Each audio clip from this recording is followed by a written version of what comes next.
La sécurité maritime est au centre des préoccupations de l'ISMI. Depuis le mois d'août, 5 sessions de formation financées par la Direction générale des affaires maritimes avec un cofinancement de la coopération française se sont succédées dans les locaux de l'ISMI.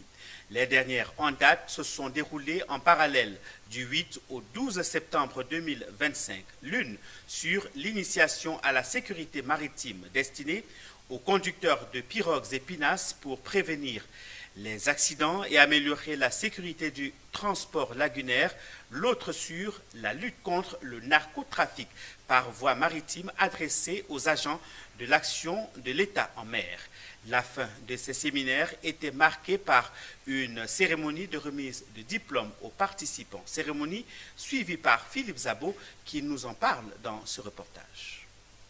Le 21 avril 2025 au soir, on apprenait avec consternation la mort de 12 enfants et adolescents par noyade après le chavirement de leur pirogue entre les villages de Tiaha et de Kaha dans la région de Dabou. Ces faits, de plus en plus récurrents, doivent cesser. Pour l'ISMI, seule une formation adéquate pour les piroguiers et pinassiers peut réduire le fléau. D'où l'importance du séminaire sur l'initiation à la sécurité maritime destiné aux conducteurs de pirogues et de pinasses. Voilà, donc il y a une récurrence au niveau des accidents de navigation qui nous amène à interpeller les acteurs du transport fluvial lagunaire pour les former à la navigation maritime et leur inculquer des principes, des consignes, leur donner des instructions en matière de respect de la réglementation qui régit le transport lagunaire. Une démarche à laquelle adhèrent les 15 récipiendaires du jour. En fait, les pinassiers ont longtemps attendu ce moment, parce que c'est un moment vraiment important pour nous.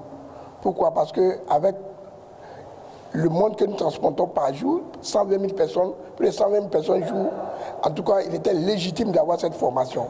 Cependant, le personnel navigant des pirogues et pinasses n'était pas le seul à recevoir des diplômes ce jour. Une dizaine d'agents de l'action de l'État en mer recevaient aussi les leurs après leur séance de renforcement de capacités sur la lutte contre le narcotrafic par voie maritime, un danger transnational contre lequel tous les États doivent lutter. Alors, le trafic de stupéfiants, initialement, il partait d'Amérique latine, il allait en Europe directement. De plus en plus, il passe par le golfe de Guinée et par l'Afrique. Donc le problème, c'est que quand le trafic passe, il déstructure les sociétés, il les affaiblit. Ces formations ont été financées par la DECAMP, représentée par le colonel Rose Kinda Nessemon. Le SEPSIM, président du comité stratégique de l'ISMI, était représenté à cette cérémonie par le colonel Nicole José Ake.